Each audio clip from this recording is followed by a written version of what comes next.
Bom, boa tarde, ou já quase boa noite, né? Esse nosso horário de verão aqui. Eu primeiro vou me apresentar, meu nome é Luiz Aninha, sou jornalista, trabalho no Jornal Estado de São Paulo, sou crítico de cinema, colunista do jornal, e eu estou aqui para fazer a mediação desse debate.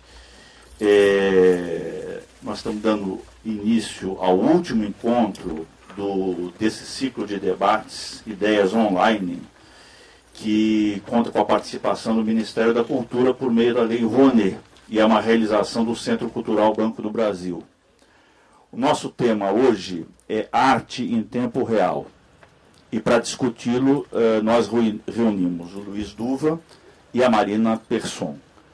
Eu quero lembrar a todos, antes de fazer a apresentação dos nossos debatedores, que esse debate tem uma transmissão ao vivo pelo Twitter, @ccbb_sp. E os internautas podem participar com perguntas. Quem quiser pode mandar perguntas aqui para os nossos debatedores. Então, vou fazer uma breve apresentação aqui do Luiz Duva, que é artista experimental no campo da videoarte, performance e novas mídias. Desenvolve desde o início dos anos 1990, narrativas pessoais em vídeo, bem como uma série de experiências com videoinstalações. Desde 2000 vem se dedicando ao live images, termo por ele cunhado para designar a manipulação de imagens e sons em tempo real em ambientes imersivos. A criação e apresentação de composições audiovisuais, de projetos de live cinema e ao desenvolvimento de conteúdo para diferentes mídias, TV, internet e celular. Duva também é um dos criadores e o diretor artístico da mostra Live Cinema, mostra de performances audiovisuais que acontece anualmente no Brasil desde 2007. A Marina Persson é formada em cinema pela ECA USP. Dirigiu o curta-metragem Almoço Executivo, em 1996, que recebeu os prêmios de melhor direção dos festivais de cinema de Gramado e Rio Cine. Como atriz, participou de Bens Confiscados, de Carlos Reichenbach, e O Casamento de Romeu e Julieta, de Bruno Barreto, entre outros filmes. Em 2007, lançou Persson, documentário que dirigiu sobre seu pai, o cineasta Luiz Sérgio Persson, diretor de filmes clássicos, como São Paulo S.A. e O Caso dos Irmãos Naves. Marina trabalhou durante 18 anos na MTV Brasil, onde apresentou, dirigiu e fez reportagens para diversos programas, entre eles o Cine MTV, MTV Movie Awards, Contato MTV e Meninas Veneno, programa de debates com temas femininos, que recebeu o prêmio APCA de melhor programa de televisão em 2002. Protagonizou a primeira minissérie de ficção da emissora, Casal Neura. Em 2009, dirigiu a peça Menage com Domingas Persson e Ivo Miller. Domingas Persson, que vem a ser a irmã da Marina. Em 2011, começou a trabalhar na TV Cultura, onde apresentou o Cultura Retrô e, a partir de maio de 2012, o programa Metrópolis, aos domingos. Também apresenta no Canal Brasil O Papel da Vida. Atualmente trabalha em seu primeiro longa-metragem de ficção, A Vida Não é Filme.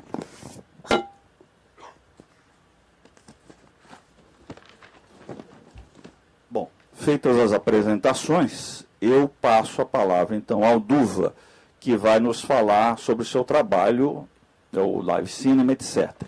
O depoimento dele vai ter aproximadamente de 25 minutos a meia hora, e ele vai se utilizar de projeção de imagens na sua exposição. Duva, bola com você. Obrigado, Zanin. Boa noite, prazer estar aqui. Queria agradecer ao CCBB por abrir esse espaço, a Beatriz por me convidar. Para mim é muito importante, assim, na verdade, está saindo som? Tá, né? Tá num lugar assim tão tradicional de cinema, falando da arte em tempo real. A minha formação como artista inteira ela baseada em imagens. Eu comecei a fazer imagens mais de 20 anos atrás. Comecei fazendo ficções, na verdade, e filmando, fazendo vídeo, mas usando vídeo como se fazia cinema na época. Mas naquela época eu tinha muitas questões que eu trago até hoje dentro do meu trabalho relativas à linguagem e a maneira de se fazer, e principalmente a questão que foi depois tomando forma através da instalação. Então, a partir das ficções, ou seja, fiz vários curtas-metragens que foram para festivais de videoarte, é daí que eu venho. E depois, num certo momento, eu não me interessava mais contar uma história e eu passei a querer criar uma imagem. E passei para fazer videoinstalação. O processo ele foi bem natural, na verdade, foi durante uma gravação de um desses meus trabalhos autorais, e que eu vi o enquadramento de uma imagem e falei, é exatamente isso que eu estou procurando. Porque eu realmente sempre me interessei muito pela força que uma imagem tem, e pela pintura. Né? Se eu não trabalhasse com vídeo, eu com certeza seria pintor.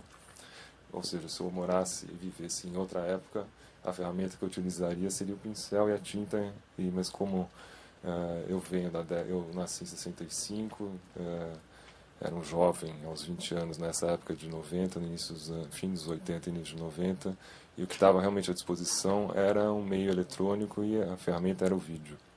Né?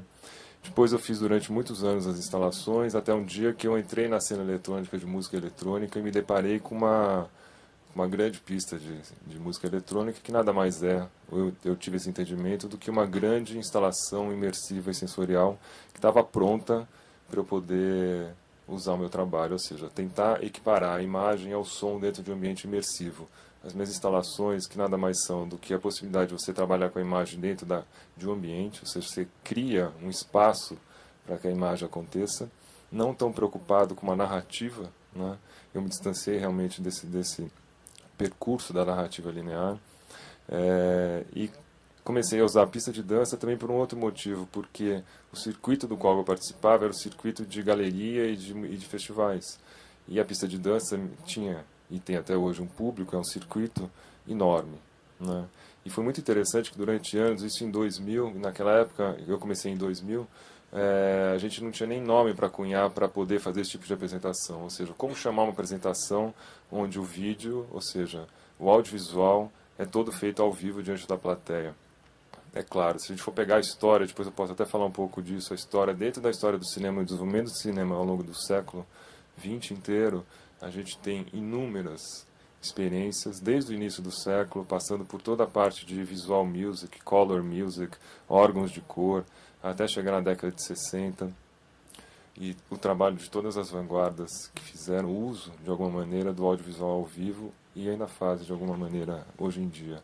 Mas a partir dessa época de 2000 aconteceu uma coisa muito importante, que foi o computador começou a ter força suficiente para manipular a imagem em tempo real. Até então só conseguia o computador fazer manipulação, ou seja, em tempo real, de som. A partir de 2000, também da imagem, todo mundo começou a fazer, ou seja, artistas de várias áreas que trabalhavam com audiovisual de alguma maneira começaram a usar essa ferramenta, ou seja, o computador, para desenvolver seus trabalhos. E a gente pôde, num certo sentido, naquela época, em 2000, foi um marco importante aqui em São Paulo, a gente fez, junto com a Red Bull, a gente fez o primeiro festival, e o único que existiu realmente daquele porte, festival de cinema de live de VJ, na época. Que os VJs estavam na pista de dança fazendo esse tipo de experiência. Eu usei durante alguns anos a pista de dança como um laboratório de possibilidades de desenvolvimento de experiências audiovisuais em tempo real, ou seja, ao vivo, a performance. E tinham questões muito interessantes que eu tive que reaprender realmente toda a gramática que eu tinha, que eu usava nas minhas instalações e nos meus vídeos, porque na pista de dança é um ambiente completamente dispersivo, as pessoas não estão ali para assistir, e eu tive que reaprender essa gramática, ou seja, isso foi uma janela que se abriu na minha vida, assim, foi incrível. Durante anos eu passei fazendo isso, até que em 2003 eu tive obviamente o entendimento que ali eu não ia ter troca com a pessoa que fazia música. E para mim sempre foi fundamental, desde a época das minhas ficções, nunca teve hierarquia entre o que era a música e o que era a imagem. Claro, eu editava a imagem, dava para o músico fazer a música em cima dos meus cortes, mas eu achava que ele era tão autor quanto eu. E a minha busca sempre foi não ter hierarquia entre as mídias. Né? Nunca fazer um videoclipe para uma música ou ter uma trilha para o meu vídeo. Né? E na pista de dança eu não tinha essa troca. Então comecei a fazer uns projetos que eu mesmo tinha o controle do áudio e comecei a fazer então umas composições audiovisuais. Segui ao longo dos anos fazendo isso, Até que em 2005 eu ganhei uma bolsa aqui do Instituto Sérgio Mota, com o Instituto de Arte e Tecnologia, para fazer uma pesquisa e desenvolver uma composição audiovisual que tivesse uma partitura audiovisual para que ela pudesse ser reinterpretada a qualquer momento, não só com aquela tecnologia que eu tinha usado naquele momento, em 2005, mas que ela pudesse ser refeita por qualquer pessoa ao longo dos próximos 100, 200, 500 mil anos. Que isso também é uma situação bem interessante para quem trabalha com tecnologia, que sabe, você faz um trabalho que usa um determinado software, depois de 5 anos ele não funciona mais, porque o software todos foram atualizados e não existe mais o que você fez. Enfim, essas questões já de tecnologia que a gente se depara ao longo do nosso percurso. A tecnologia, eu gostaria de falar, nunca foi o mais importante no meu trabalho.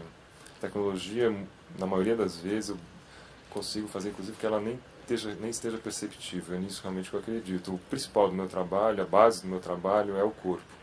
Sempre foi. E por isso a questão da performance é tão importante. Depois que eu comecei a fazer esses trabalhos, em 2006 eu tive a chance, em 2007 se concretizou, de fazer a primeira mostra de cinema ao vivo dentro do Festival de Cinema Internacional do Rio de Janeiro.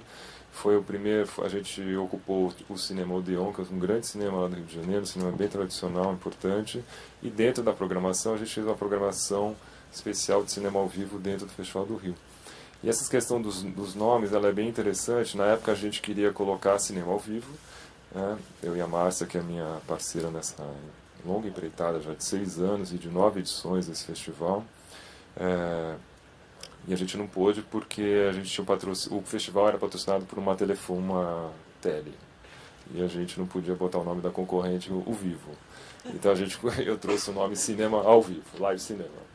E é interessante porque assim, ao longo desses últimos 6 anos, dessas 9 edições, a gente teve a chance de realmente se tornar uma vitrine desse tipo de trabalho, que é trabalhos que de alguma maneira usam a performance e usam a manipulação de áudio, vídeo, dados, texto em tempo real, luz. E a gente tem apresentado e tem acompanhado, na verdade, o que esses trabalhos têm apontado, né? Eu volto a dizer que isso não é novidade absolutamente nenhuma, é só uma possibilidade, mas é uma possibilidade com uma grande potência. Você pensar no audiovisual, que tem a possibilidade do artista criar o seu espaço, ou seja, ele cria a ambientação das imagens, ele propõe como essa imagem está, né, se relacionando com a pessoa da plateia. Ele pode pensar em alguma possibilidade de interatividade também. Então tem trabalhos que têm interatividade, que a plateia participa ou não, isso também é feito de maneiras bem diferentes. E muito mais do que isso, o artista tem diante da plateia a possibilidade de dirigir o audiovisual ali diante da plateia, diante do público. Então, através das ferramentas que ele mesmo pode fazer, ou ele pode usar uma ferramenta que já existe, isso não importa, não tem menor, eu acho, no meu ponto de vista, não tem grande importância realmente que tecnologia, que computador, que software, porque isso fica tudo atrás. O que realmente é importante é a performance, é o tempo, é o espaço, é a relação com o público. E esse tipo de trabalho tem se mostrado, ao longo desses anos, assim, eu repito, uma grande potência. E a gente tem conseguido fazer, os artistas principalmente, têm conseguido desenvolver e fazer linhas de pesquisas muito interessantes e que propõem ao espectador uma possibilidade de não só a visualização do audiovisual, mas uma experiência física também de se ver um audiovisual. Então, se a gente pega ao longo da história toda do cinema, assim, termos como sinestesia, imersão, que misturam, né? Na verdade, esse termo live cinema é um grande guarda-chuva que traz sobre ele ali várias práticas artísticas, todas elas sem fronteira. Então você tem possibilidade de trabalhos que misturam corpo com teatro, com fala, com vídeo, com áudio, com luz, com cenografia, com mapeamento. Então assim, tem muita possibilidade. O meu trabalho migrou para isso. Em 2007 a gente começou exatamente essa mostra porque eu tinha um trabalho e não tinha onde mostrar. Isso é uma característica desse tipo de trabalho, ou pelo menos da minha trajetória, que eu nunca participei de um circuito. Eu vim da videoarte, mas depois eu fui para a cena de música eletrônica, voltei para a videoarte, para a galeria, e depois fui para entrei num festival de cinema. Justamente a ideia na época de entrar era que as pessoas pudessem estar sentadas vendo o audiovisual e a gente pudesse testar realmente o que esses artistas têm para dizer, né? E pudesse, obviamente, ter uma relação com o cinema. né, e com toda essa história de cinema, essa rica história, né. Então, ao longo desses 6 anos, naquela época eu tinha trabalho, e assim, é uma característica, acho que, desse tipo de artista, que trabalha juntando pedaços, vamos dizer assim, nesse sentido. Então, de trabalhar com tecnologias que existem, com desenvolvimento de tecnologias para desenvolver um conceito, uma ideia do que se procura fazer, mas, ao mesmo tempo, a construção passo a passo, ou inserção de num circuito que já existe. Então, quando eu estou num circuito, por exemplo, de música eletrônica, sem fazer parte do circuito de música eletrônica, eu estou me apossando daquele circuito para poder mostrar o meu trabalho, né? Obviamente, dentro do contexto dali, eu tenho todas as características daquele circuito que existe, né? A mesma coisa acontece agora, por exemplo, esse tipo de apresentação de composição audiovisual, quando ela vai para dentro de um festival de cinema, ou quando ela vai mesmo para a sua mostra, ou participa de outras mostras pelo Brasil. Hoje em dia, no Brasil, nós temos, acho que 5 festivais que absorvem esse tipo de trabalho, né? Vou mostrar aqui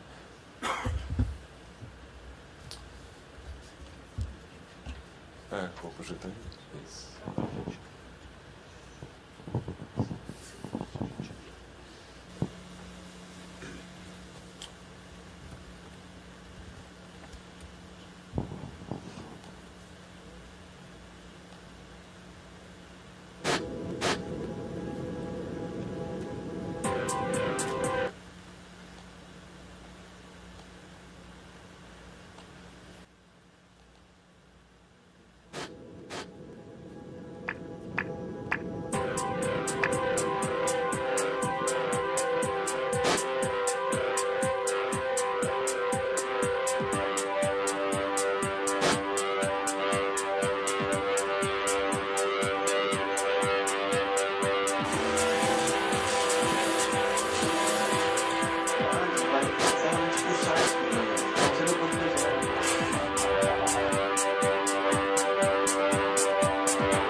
Aqui só para um rápido apanhado do que é a mostra, assim, mais do que... Não é tão importantemente a mostra, falar assim, mostra lá de cinema, mas dá para ver assim, a quantidade de possibilidades de diferentes trabalhos que são apresentados. Então, uma coisa que foi realmente muito interessante nesses 6 anos foi que os trabalhos saíram do teatro, ou seja, saíram da tela, né? Então, esse ano a gente teve pela primeira vez o uso de um espaço expositivo de galeria mesmo, que a gente teve a possibilidade de colocar 2 artistas por dia nesse espaço, mostrando o seu trabalho, interagindo. Então, assim, o trabalho interagia com outro trabalho, com outro artista e com o público que estava ali presente. E a gente fez, na verdade, e daí o público passava o dia inteiro com esse artista ali. E o artista se apresentava quantas vezes que ele ia. E de acordo com o público, que também daí tinha teatro, passava o público do teatro, então ele fazia uma performance diferente, enfim. Os trabalhos, eles saíram realmente da sala de cinema e eles viraram um grande híbrido. Assim, eles não são instalação, eles são instalação. Eles são performance, ele é ainda um audiovisual. Então a gente teve apresentação dentro do teatro, a gente teve apresentação nesse espaço expositivo, a gente teve apresentação na arquitetura do espaço do Instituto do Oi Futuro do Rio de Janeiro, na fachada e ao redor do bairro. De maneira que... cada pessoa... essa é a grande... uma dos pontos bem interessantes. Assim, a performance nunca se repete, né? Tem um artista que eu gosto muito, que chama-se Herman Kogen, que ele é um canadense. Ele também tem toda essa formação de cineasta e tem uma formação longa de artes visuais também. E ele trabalha ele tem um apuro estético muito grande E deixa eu mostrar esse trabalho. E ele faz uma junção de cinema com instalação, vou dizer assim, com performance. E é interessante ver nesse videozinho dele, assim, ele tem um trabalho aqui, ele mostra o trabalho de acordo com o local onde ele vai se apresentar. Então, se ele chegar e for fazer a performance aqui, ele faz para uma tela. Se ele for fazer num lugar que é um espaço positivo, ele faz uma proposta de ambientação para isso. Se ele for, aqui ele usa um lugar realmente que eu nunca tinha visto ninguém usar. E assim, é uma relação bem interessante com o público. Isso eu quero mostrar para vocês.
Les images sont tellement magiques, il y a un côté poétique un peu, mais si on ne peut pas dans l'eau, c'est pas grave, on partage autant le même moment que les autres. Hein.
Seja interessante. Assim, aquele que estava de óculos grossos é o artista que está fazendo o audiovisual ali ao vivo. E ele fez essa proposta, a tela é uma tela real e a piscina também, óbvio. Tem caixas embaixo d'água e as pessoas ficam ouvindo totalmente dentro d'água, boiando e assistindo o filme dele. E é interessante assim, ter essa percepção. Eu estou mostrando só o espaço primeiro, para depois a gente passar, porque o artista ele tem controle total sobre o tempo e o espaço. Né, sobre o espaço, obviamente, exterior, assim, que ele se propõe a fazer. Então, aqui no caso, dá para ver bem, né, como é que ele está usando. E, principalmente, o espaço dentro do audiovisual. Né, o vídeo nada mais é do que manipulação de tempo, né, dentro da imagem. E a possibilidade de fazer isso ao vivo também traz uma outra questão que é muito interessante, que é a questão da performance. Porque o artista está mediado por um equipamento, e ele está atrás do equipamento. E o público tem dificuldade, ou não, dependendo do artista, de saber e de entender o que exatamente aquele artista está fazendo ali, atrás daquele monte de equipamento, um monte de fio, e qual é a relação que ele estabelece. Então, assim, é fundamental que o artista, e hoje em dia mais do que nunca os artistas estão tendo esse entendimento assim, da performance. Né? Não é à toa que um cantor de rock tem esse carisma, né? Essa aproximação em relação com o público, que é uma coisa muito clara. Quando você tem um instrumento, você toca e você escuta. E a imagem, nada mais do que esses artistas fazem, é tocar o audiovisual, né? Vou mostrar aqui um outro pedaço que dá para entender um pouco do que ele faz. Ou seja, do que é essa manipulação em tempo real.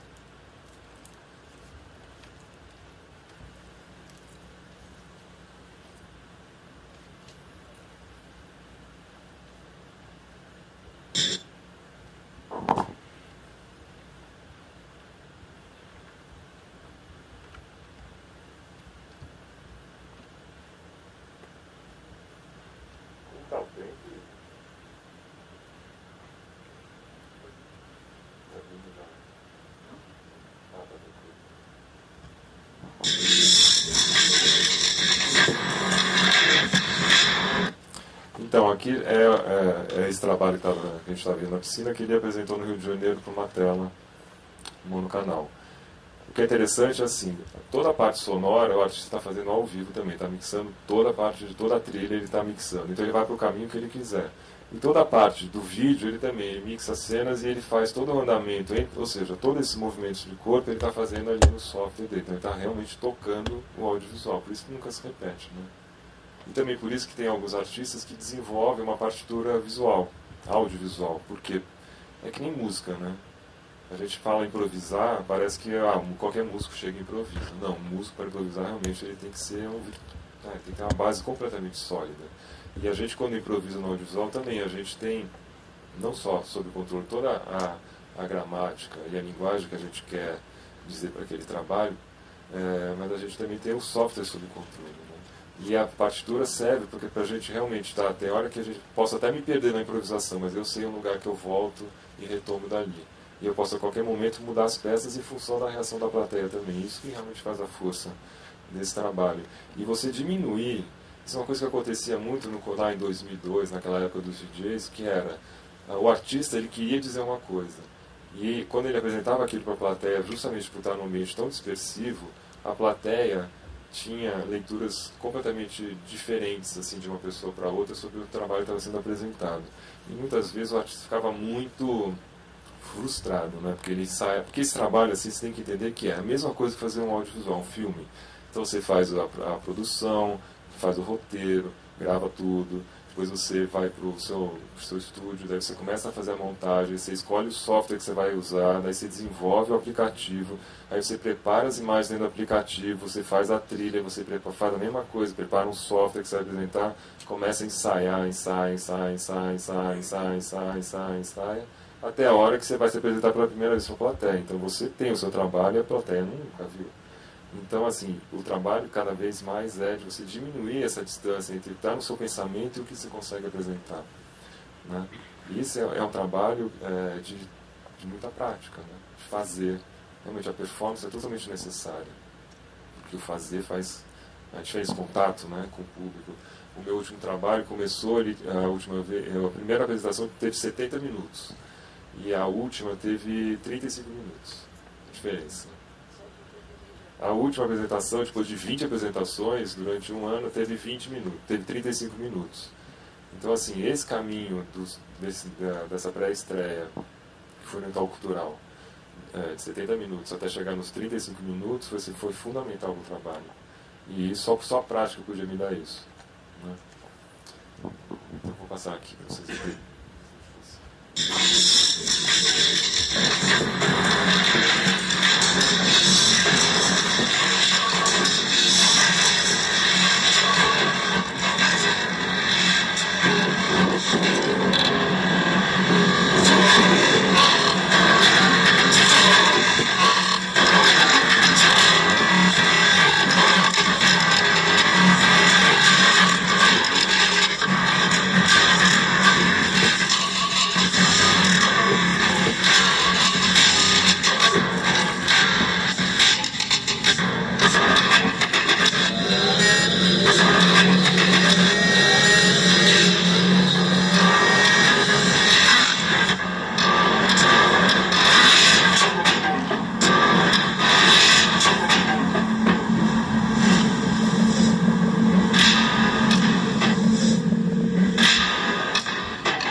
acho que vale a pena, assim, porque é o correr risco, né? O artista está sempre correndo risco, né?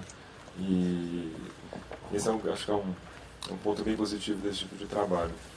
Eu vou mostrar agora um artista francês que é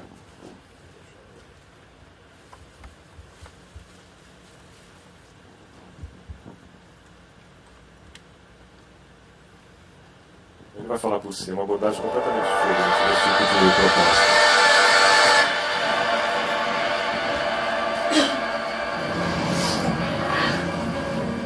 It is a performance where I prepare objects and then I build video live. I got a camera on the top and contact microphone on stage, and I'm doing audio and video at the same time. I'm doing some loops and sampling, and I create all the material, all the footage, the performance directly on stage.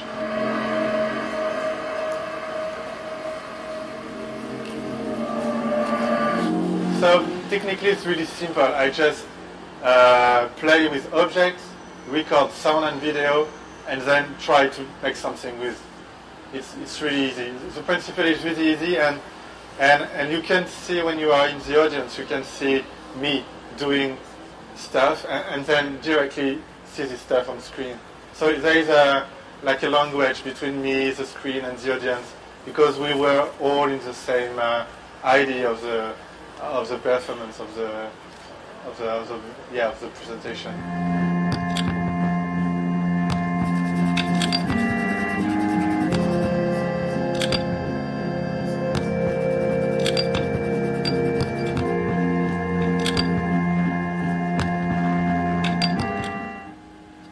I'm really interested in old cinema and old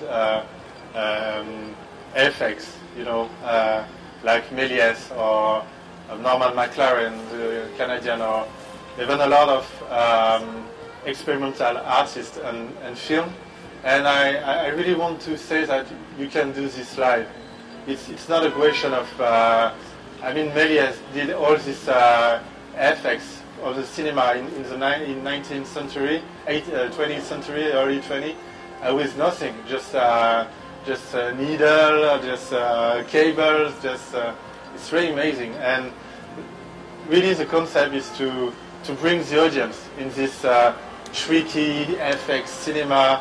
It's a lot of white and black and white, and the idea between this is to show that you can really say something, you can really create something with paper and with something really simple, with simple objects. It's really difficult because I have, if I'm not in the mood or if I'm not totally 100%, nothing happens because there is nothing in my computer. And when I finish the performance, everything is over. I have no video, maybe some sounds, because I put some sound that I produce and other artists also. So it's really like, every time it's really different. And I try to introduce new objects, and it's like a concept, really.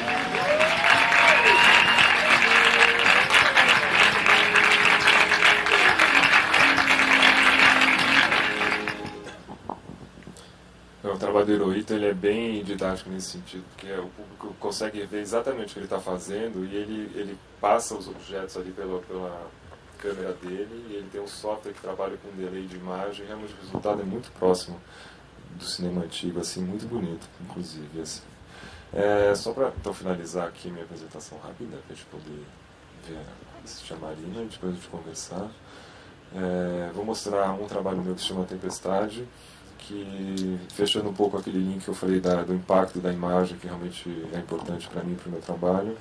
Esse trabalho ele surgiu de uma série de expedições que eu fiz em busca de tempestades na costa inglesa no inverno. Eu simplesmente via qual que era a previsão do tempo, ia ter a tempestade, eu ia para o litoral e não sabia o que ia acontecer. E ficava gravando o litoral. E isso eu trouxe uma série de imagens, muitas imagens em vídeo e fotografia, e a partir disso comecei a trabalhar, porque o que me interessava não era nem tanto a paisagem, nem tanto a tempestade em si, mas muito mais aquele sentimento que eu tinha ali diante da tempestade e do desconhecido. Né? Também é dali daquele ponto na Inglaterra que saíam os navios, os peregrinos, em 1620, 30, indo para Nova York, né? Em busca da liberdade mesmo. Assim, né? E é muito incrível, assim, eu comecei a pensar uma maneira de tentar recuperar através da performance, ou seja, da performance audiovisual, o que eu tinha sentido ali diante daquele desconhecido. E fiz com isso, assim, porque o que realmente me interessa são as imagens.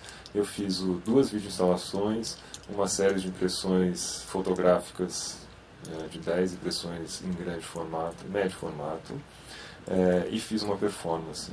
Então eu tive a chance esse ano de fazer uma exposição individual, onde eu consegui colocar as 2 exposições e a série dessas impressões fotográficas, e ainda tinha performance. Vou mostrar um texto de documentação dessa performance para vocês, que nelas acho que está contida assim, muitas das questões que eu trago para os trabalhos, que é essa manipulação do tempo, do espaço, a proposta de se construir um espaço para que a pessoa, o público, possa realmente experimentar sensorialmente o audiovisual.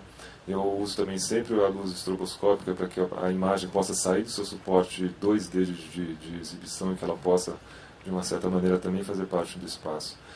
E ter a possibilidade de ter 2 instalações que tratam dessa mesma questão, mas apresentadas de outra maneira, em outro ambiente, ter no meio desses 2 trabalhos, essas séries fotográficas que nada mais eram do que momentos frios, ou seja, momentos congelados daquele tempo que estava em movimento dentro da instalação, assim, deu um corpo para o trabalho, assim, deu para entender direitinho a trajetória da imagem, né? Que saiu lá daquele momento da tempestade, que passou para dentro dessa instalação que era uma tormenta. A instalação primeiro chama-se tormenta eletrônica, então é uma tormenta eletrônica que só acontece dentro da TV. Depois tem os quadros parados, e depois tem uma imagem que é a síntese desse movimento todo, que é a união da tormenta eletrônica com esses quadros parados. Eu vou mostrar rapidamente uma documentação da performance, que esse trabalho começou com 70 minutos e acabou com 35 depois de 22 apresentações. Aqui a documentação acho que tem 4 minutos.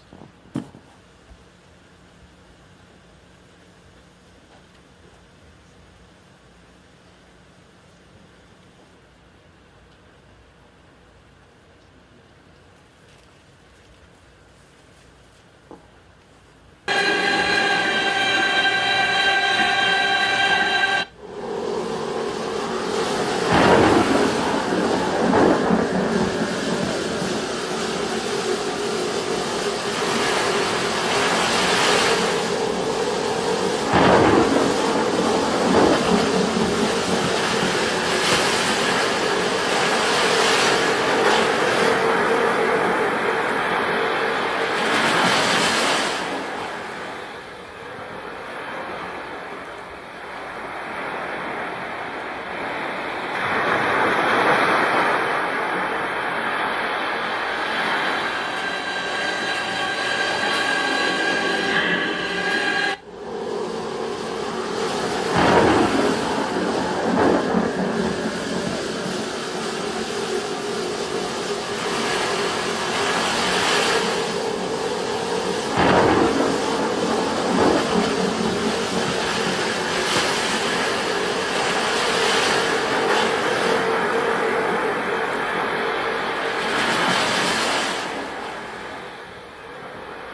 acontecer ao vivo é isso, tá vendo? Dá errado. O vídeo que passou nem sei qual é, porque não é o da documentação. De qualquer maneira, tem... Nem é importante, porque realmente esse tipo de trabalho ainda tem essa, né? Porque é difícil de documentar, né? Porque é um trabalho que precisa realmente você estar imerso. Eu tenho um site que se chama liveimages.com.br e que tem alguns desses trabalhos, alguns. E aqui tem o vídeo inteiro, quem quiser pode entrar.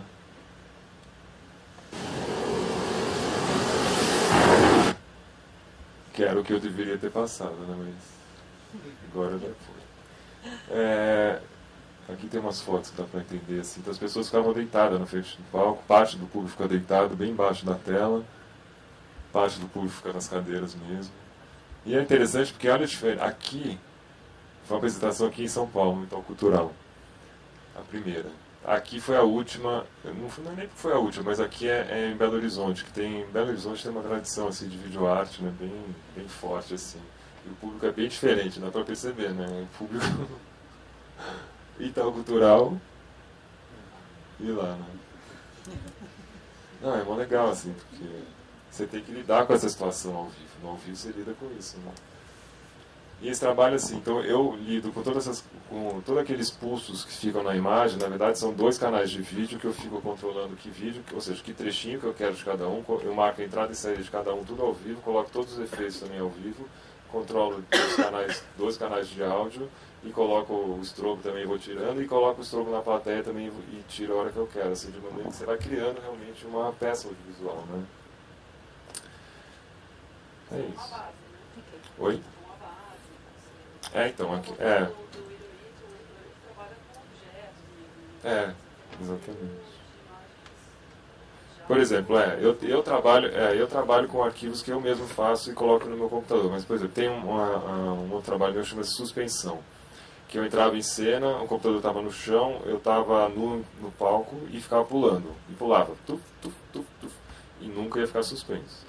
Aí eu ia para o computador, pegava esses trechinhos que eu gravava na hora, mas eu também tinha um banco de 99 saltos, que eram no fundo preto também, e o trabalho inteiro, a peça audiovisual, essa que tinha de partitura, era fazer com que esse corpo ficasse suspenso. Então, o trecho que estava dentro do computador é o vídeo em tempo real, o vídeo cru, vamos chamar assim, que não tem tratamento nem de cor, nem de nada, e sou eu andando e pulando, tuf, e caindo. Eu tinha que ali, diante da plateia, consegui marcar a entrada e saída nos 2 movizinhos e fazer de maneira que eles andassem um com o outro e fosse fazendo o desdobramento da peça.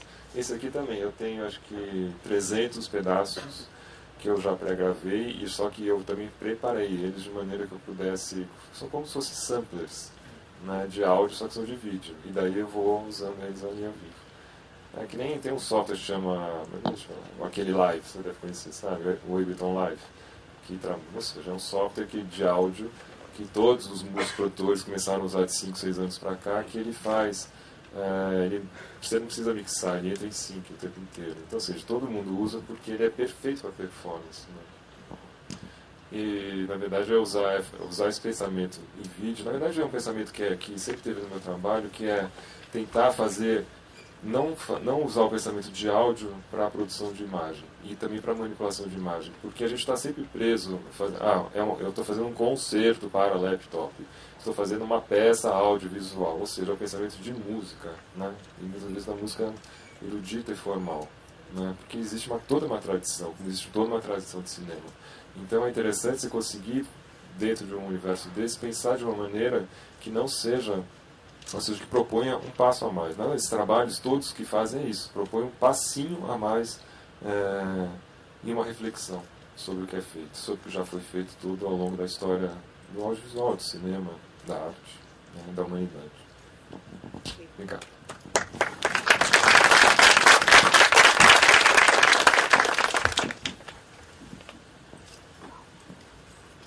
Te agradece pela apresentação super interessante. Luiz Du, a Marina já estava querendo começar o debate, mas antes ela tem uma... Curiosa para entender. Pois é, vamos conversar sobre isso, mas antes você tem o seu recado aí para nos dar. Não tem uma coisa preparada como luva, né? Que Microfone, vai. Pelo assunto. Pelo microfone. Não, acho que até pelo próprio assunto, quer dizer, apesar de que não é uma coisa, o trabalho que o Duva faz, ele falou que faz desde o começo dos anos 90, não chega a ser exatamente assim uma coisa novidade, assim, de último momento, mas é uma coisa muito nova ainda em termos de, digamos assim, se você pegar a história da arte toda, é uma coisa nova, né? Talvez das mais novas. E aí, enfim, quando me chamaram para participar aqui do debate, eu falei, mas o que eu vou falar? Arte em tempo real? Eu não sei muito bem, será que é adequado? O que eu tenho para dizer? E aí ele falou, não, conta da sua experiência, fala um pouco enfim, do que você faz, então, isso que eu vou fazer. Bom, eu fiz, como o Zanin contou no começo, eu fiz faculdade de cinema, e na época era uma época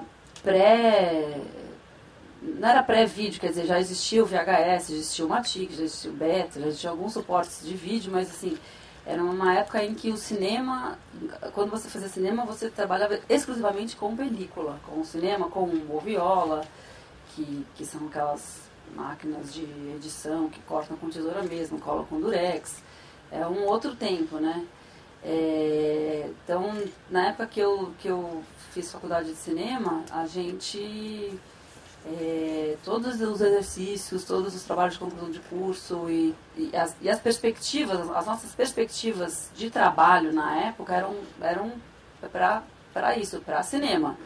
Cinema a gente tem algumas possibilidades, pode ser 8mm, super 8mm, 16mm, super 16mm, 35mm e 70mm. E hoje em dia a gente tem, essas aí, infelizmente, estão ameaçadas de extinção, muito infelizmente, eu lamento realmente muito.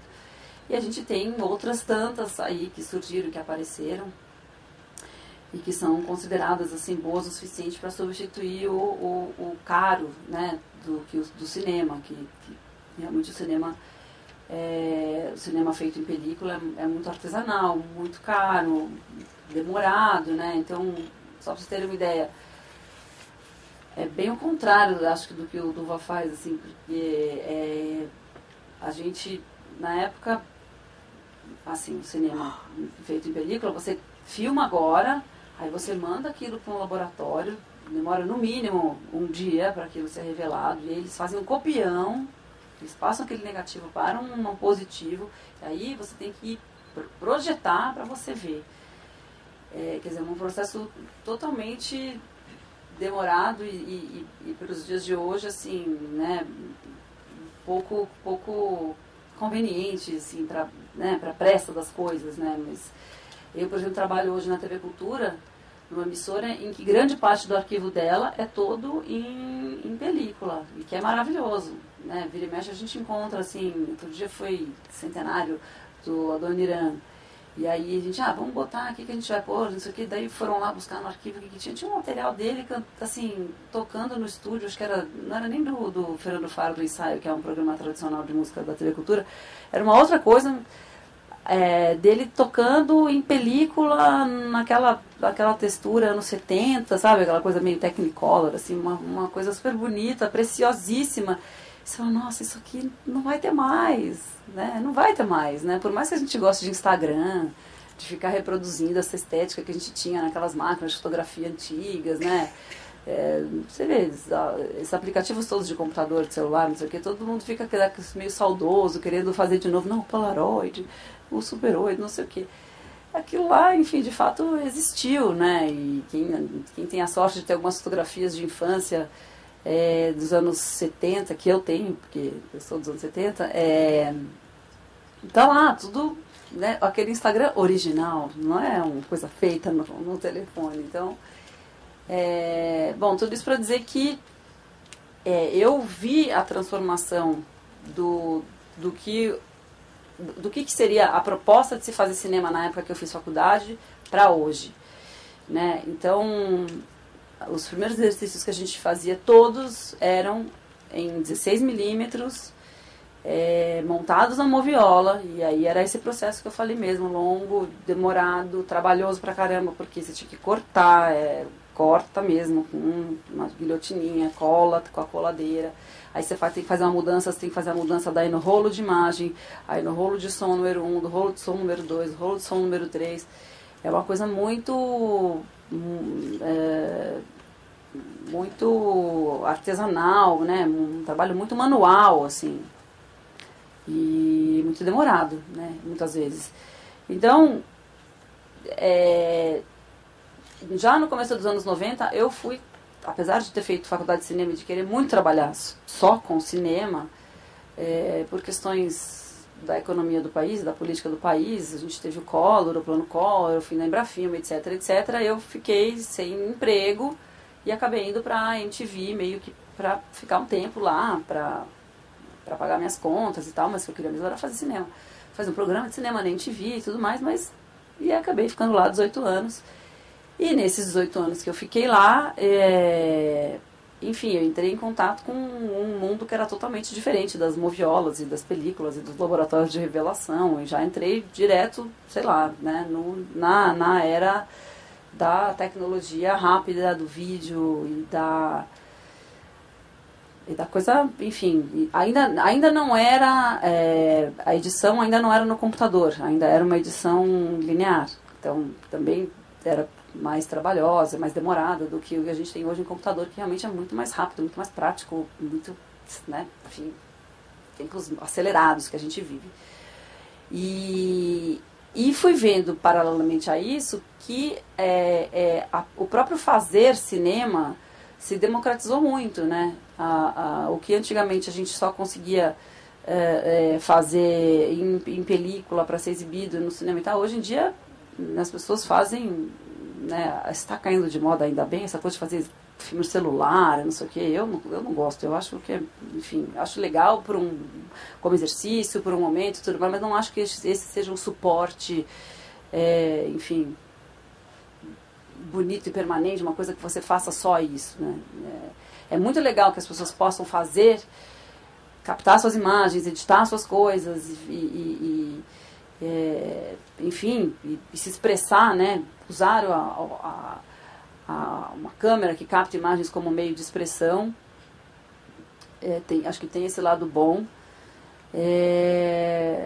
Mas, ao mesmo tempo, também eu acho um pouco disperso, muitas vezes. Assim, eu, pelo menos, uma dificuldade assim, sei lá, de olhar o que é legal, o que não é, o que eu gosto, o que eu não gosto, que caminho que a gente deve seguir, ou o que deve ser absorvido ou por mim, né? Não estou falando por mim, o que não, onde buscar, o que procurar. Eu fico um pouco perdida, assim, porque realmente é muita coisa, né?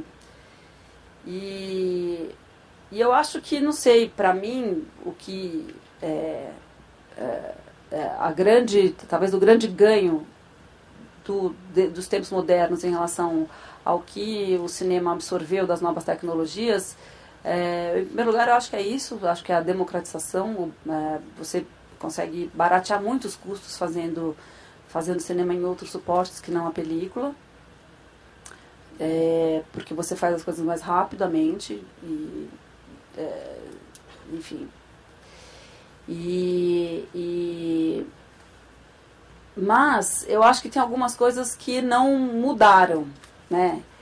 Eu estava lembrando aqui, agora, enquanto o Dudu estava falando, eu estava lembrando de um cineasta americano, que acho que alguns de vocês devem conhecer, que é o John Cassavetes, que foi um pioneiro, né, do cinema independente americano, né, de fazer um cinema mais rápido, sem o apoio dos grandes estúdios e sem uma coisa muito empolada, né, de precisar de uma grande equipe, com câmeras perfeitas, movimentos de câmeras também, enfim, sem nenhum defeito. E o Cassavetes, ele dizia que o que importa, na verdade, acho que tem uma coisa muito do essencial, o que importa no cinema, sobretudo no cinema de narrativa, no cinema que conta história, né, é o que está sendo visto ali. Quer dizer, se alguma coisa, se existe alguma coisa acontecendo, por exemplo, digamos que seja uma cena entre dois atores, se está acontecendo uma cena de verdade entre dois atores, né, em que eles estão bem, em que eles estão realmente conseguindo contar o que é aquela cena que eles estão representando, a câmera vai captar. E aí não importa se a câmera está perfeitamente bem colocada, se o movimento de câmera não teve nenhum tropeço, se estava tudo perfeitamente em foco, e se a luz também estava direta, né, boa ali na cara da atriz, e não tinha nada, né, entrando na lente, nenhuma contraluz atrapalhando, etc, etc. Ele acreditava que não, que assim, que você tinha que ter o material, a verdadeira força de um filme ou de uma cena estava ali. E que se aquilo estava ali, a câmera ia captar. O Cassavetes fala uma coisa muito boa, que ele falou assim, eu nunca vi uma cena ruim ficar boa porque a câmera estava perfeita. Né? Então, é uma coisa que é muito... Então, eu acho que... tudo isso para dizer que eu acho que existe, assim, hoje, uma grande variedade, né, de formatos, de estilos, de linguagem, de linhas de pensamento e enfim, e é isso, assim, o que eu acho que para mim, como espectadora, como cinéfila, sei lá, como pessoa que gosta de cinema, que gosta de ver coisas, e eu tenho uma dificuldade muito grande, assim, às vezes de saber, eu fico muito confusa, sabe, às vezes, mas espera isso, onde eu vou procurar, o que é legal, o que não é, né? Quer dizer, porque, claro, tem coisas que chegam pra gente porque é isso, né? São coisas grandes e tem uma grande distribuição, enfim. Mas as coisas menores, né? Essas coisas que você tem que garimpar, que você tem que entender. Às vezes tem uma mostra de um cinema, não sei de onde, não sei que horário, aquelas coisas que você fala, mas vou lá, não vou, vale a pena, não vale. Eu fico muito... Não sei se vocês sentem a mesma coisa, assim, mas... Eu me sinto às vezes um pouco perdida, assim, em relação a isso. Mas voltando a falar um pouco da minha história, quando eu fiz... eu fui trabalhar na MTV, entrei em contato com esse mundo que era totalmente diferente do cinema, porque a televisão, por excelência, é o oposto do cinema, né, em termos de rapidez. Só para citar uma coisa. De captação, por exemplo. Então, assim, enquanto o cinema, para você fazer um filme, você tem que elaborar um roteiro, pensar um roteiro, trabalhar aquele roteiro com, sei lá, um parceiro, aí juntar dinheiro para filmar, aí montar, aí chamar o cara para fazer a música, aí chamar, enfim, primeira cópia, daí achar até alguém que queira exibir aqui seu filme em algum lugar, né, seja um festival, seja num circuito comercial, etc, etc, isso pode demorar anos. A televisão, eu cheguei lá, aí falava assim, não, Marina, vai entrevistar a tal pessoa. Então, fui lá, entrevistei. Por acaso era o Mauro Lima, cineasta, uma matéria para o Cine MTV. O Mauro Lima estava fazendo um filme chamado Impala 60, não sei se você viu esse filme. Me mandaram lá para fazer o set do Impala 60 com o Mauro Lima. Sei lá, no dia seguinte, à noite, a matéria estava no ar. Entendeu? Editada, pronta. Falei, nossa, gente, isso é muito... E eu demorava na ilha de edição. As pessoas falavam, Marina, não dá, isso é pra hoje isso aí. Eu falava, não, mas calma, vamos pensar. Não, vamos pensar não. É agora, você tem 1 hora para sair dessa ilha. E aí você vai fazendo, entendeu? Você vai aprendendo que a coisa tem que andar. E aí, você ganha muita prática com isso. E foi nesse período aí que eu fiz o curta-metragem, que era isso. Enquanto a TV estava aquela coisa semanal, toda semana eu tinha que entregar um programa com quantas matérias, editar e faz texto e tal. Eu fui fazer um curta que também demorou 1 ano para fazer. Pensa no roteiro, entra no concurso, vai no prêmio estímulo, ganha, daí tá, e agora tem que achar uma produtora que queira fazer, daí vai, toca um, toca o outro, vai lá, conversa com a Sara, vai fazer, Carlão deu uma força, vamos, Sara, faz isso aqui, não, vamos fazer, mas curta-metragem, que saco, fazer curta-metragem, não dá muito trabalho, não, mas Sara, por favor, faz o meu curta, não, tá bom, faz o teu curta, vamos lá. E aí 1 ano pra fazer, entendeu? E aí fiz esse primeiro curta, que foi o Almoço Executivo, e depois eu comecei a fazer o documentário sobre meu pai, o Luiz Sérgio Pesson, que eu vou mostrar um trechinho para vocês, que era um filme que eu queria fazer porque desde a época da faculdade de cinema eu tinha curiosidade de entender, de conhecer um pouco mais o trabalho do meu pai porque se falava muito dos filmes dele na faculdade, e ao mesmo tempo meu pai morreu quando eu era muito pequena, então eu conhecia muito pouco dele também, né? Eu tive muito pouco tempo de convivência com ele. Então eu tinha essa curiosidade também de filha, de tentar explorar um pouco mais do que seria o Bresson, pai de família e tal. Então foi um trabalho que começou como um curta-metragem. Eu ganhei também um outro concurso, um edital para fazer um curta-metragem. Captei algumas entrevistas para o curta-metragem.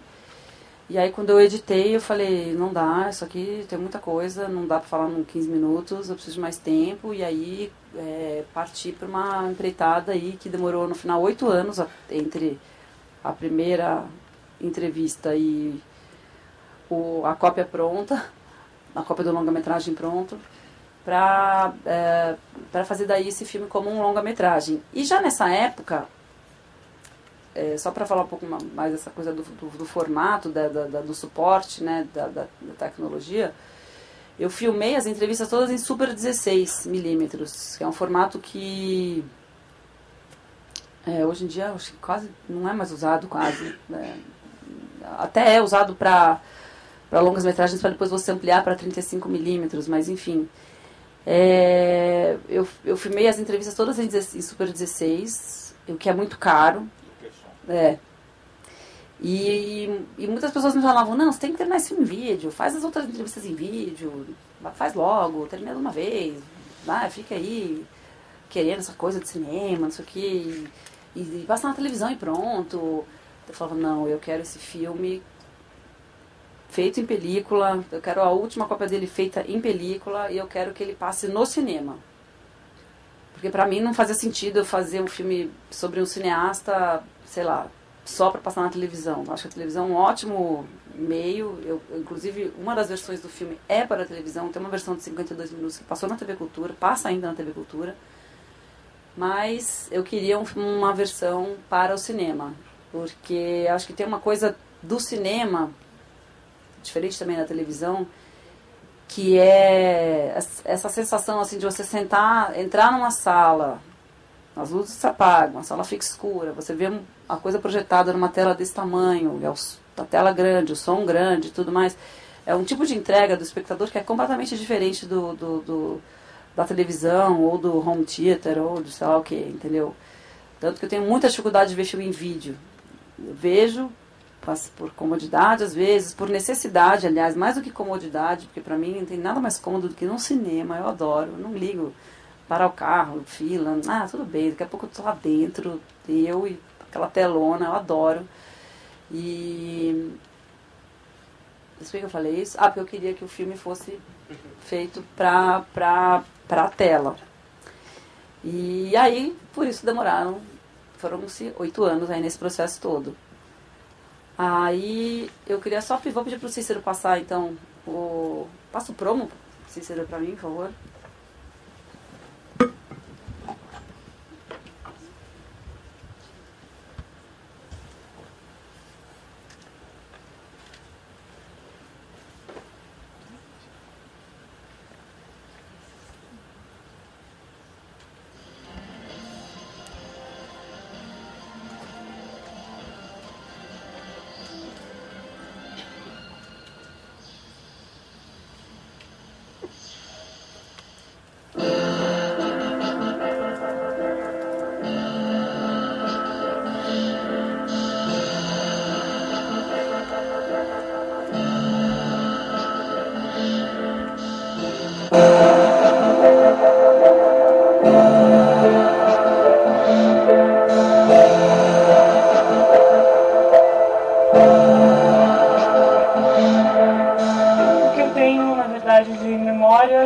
Eu não sei se são memórias minhas ou se é muito misturado com o que eu vi de fotos ou que contaram de histórias.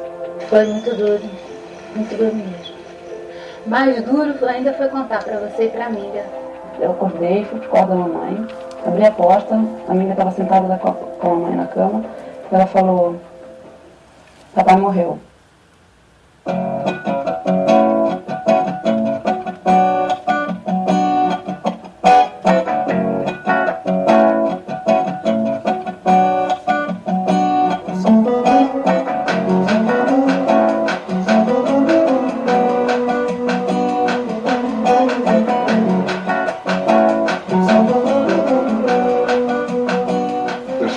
fazer cinema, né? Gostava de cinema. O cinema era meio de expressão dele mesmo. Bom dia. Eu sabia o que era escrever com a câmera.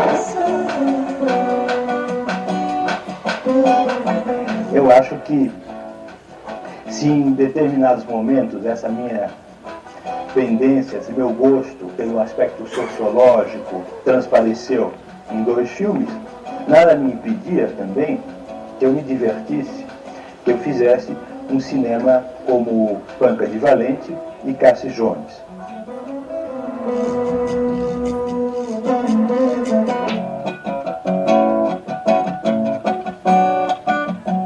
Era muito moleque, brincalhão, altamente criativo e bravo também. Estamos começando uma nova cultura em São Paulo. Está começando tudo, estava fervendo, né? É o início de uma função de outras coisas.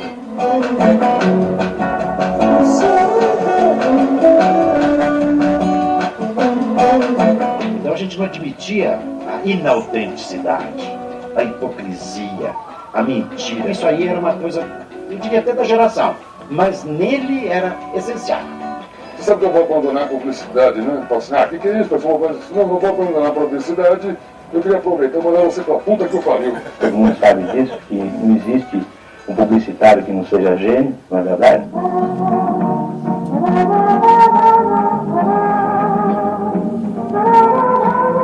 A porta, abre todas as portas.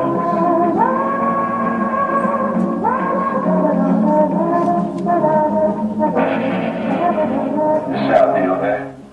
Uma bela tarde, o Persson entra e me diz: vamos fazer um filme com Roberto Carlos. Fazer um filme com Roberto Carlos que tivesse sucesso seria um resultado que ajudaria muito a viabilizar a produção dos naves. Eu nem sabia quem era Roberto Carlos.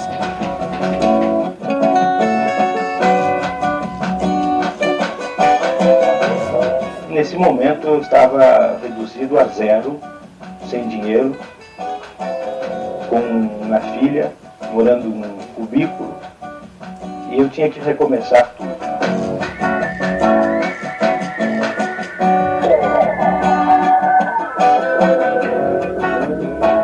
Ele tinha acabado de inaugurar o Teatro Augusta com o Grande Coca-Cola, e em seguida, em 74, veio o Cássio Charetas, que foi um escândalo na época. Quando éramos crianças, Ney quando tinha cabelo, Persson quando vivo e eu magro. Ele fez um movimento importante ali naquele teatro. E o teatro era muito bem cuidado. Ele era muito assim com as coisas que ele gostava, né? E cercava com muito carinho.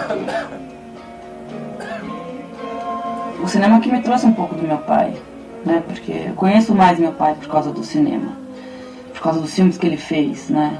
Quando já não tinha mais a imagem dele tão forte na minha cabeça, que já fazia muito tempo que ele tinha morrido, e aquilo foi bom, porque eu era como se eu não tivesse perdido ele totalmente. É uma nova maneira de você se relacionar com a pessoa, uma maneira que não é cotidiana, que não é física, mas é uma maneira que eu encontrei.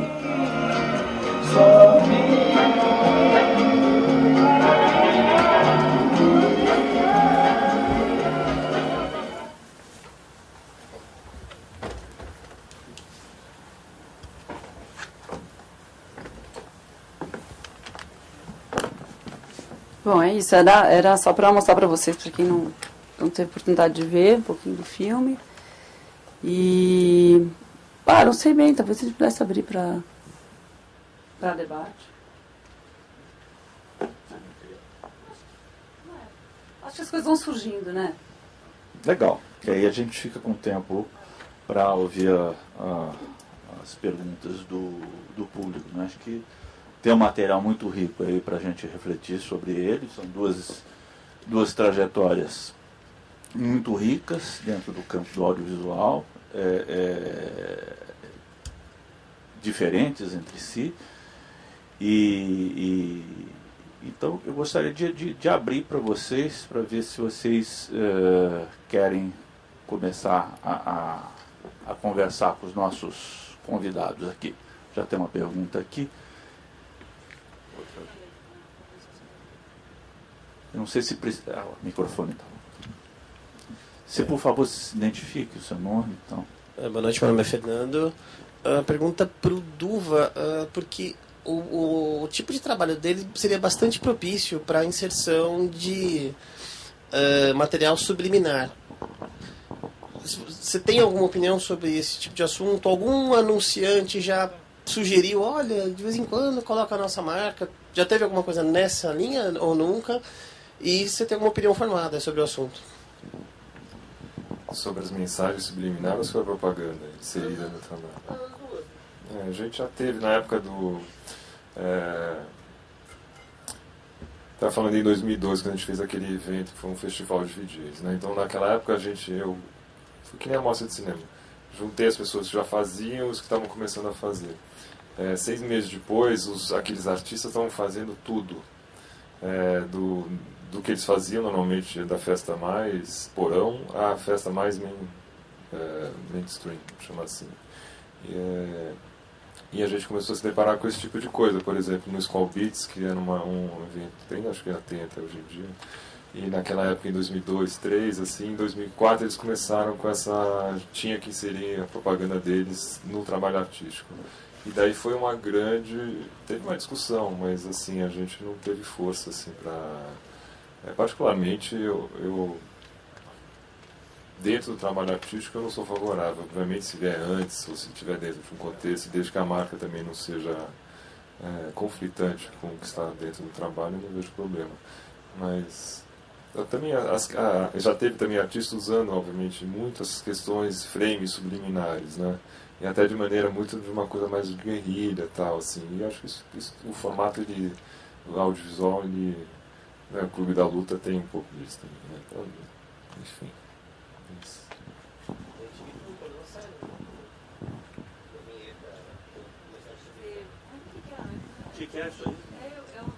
A MTV teve uma vinheta que para se não me engano, foi multada em 8 milhões, porque parecia inicialmente um Buda girando. Só que você busca a imagem no YouTube, vai vendo frame a frame, você vê imagens de sadomasoquismo, de pedofilia, umas coisas horrorosas, assim. Era um promo, né? Não era uma coisa... Não, era uma vinheta daquelas da MTV. Era um M, a gente chama de promo, o M. Então, o que acontece é que a MTV recebe aquilo usa aquilo do mundo inteiro. A MTV hoje é a maior rede de TV mundial, né? Ela existe no mundo inteiro, como MTV. E aqueles prominhos, eles são enviados... a gente passava do mundo inteiro. E que eu saiba, eles são feitos por artistas, qualquer pessoa pode mandar. E aí acho que o PC passou sem... Mas deu problema. Deu, acho que sim. Né? Não lembro direito, mas acho que sim. Boa noite, meu nome é Karina e eu gostaria de uma pergunta para o Duva, isso, e para a Mariana. A primeira é... Marina, desculpa. Controle do tempo e do espaço, se você poderia falar um pouquinho mais sobre isso e como fica a relação com presente, passado e futuro e a associação que se faz do real e do virtual exatamente com esses tempos. Várias perguntas. Bom, a gente tem... dentro eu vou falar um pouco do vídeo, na verdade, assim, né? Porque um pouco da montagem. A minha base inteira sempre foi a montagem. Eu também tive a sorte, como a Marina, acho que a gente tem um pouco, acho que é a mesma idade, e eu peguei a passagem do analógico para o digital, né? Também eu fiz faculdade de rádio e TV, porque na época eu não tinha faculdade de cinema, porque não tinha cinema. Era uma coisa meio... não existia produção quase, enfim. E naquela época que eu fiz essa faculdade, assim, a gente tinha uma questão de tecnologia que era o VHS que tinha para captar a imagem. Você pega isso na história da videoarte, por exemplo, foi super importante quando surgiu, realmente, a primeira câmera portátil, porque os artistas começaram a poder ter a videoarte, acho que ela trouxe isso, inclusive para a história da possibilidade de cinema expandido, que ela trouxe a manipulação. O vídeo é de fácil manipulação. E o que se manipula é o tempo. Né? Então, assim, na ilha analógica, que era fazer uma montagem, você tinha tudo numa fita e passava para outra fita. Para fazer uma fusão, você tinha que ter 2 fitas e passar para uma outra fita. Ou seja, tudo linear mesmo, né? Então, para você fazer uma reedição do que já estava feito, você tinha que perder uma geração. Você pegava ela, girava dela para gravar depois. E tinha até o que se falava naquela época, porque a gente era muito ainda preso no padrão de televisão comercial. Na época tinha o padrão Globo de qualidade. Então, a gente tinha que vir dessas produções mais independentes.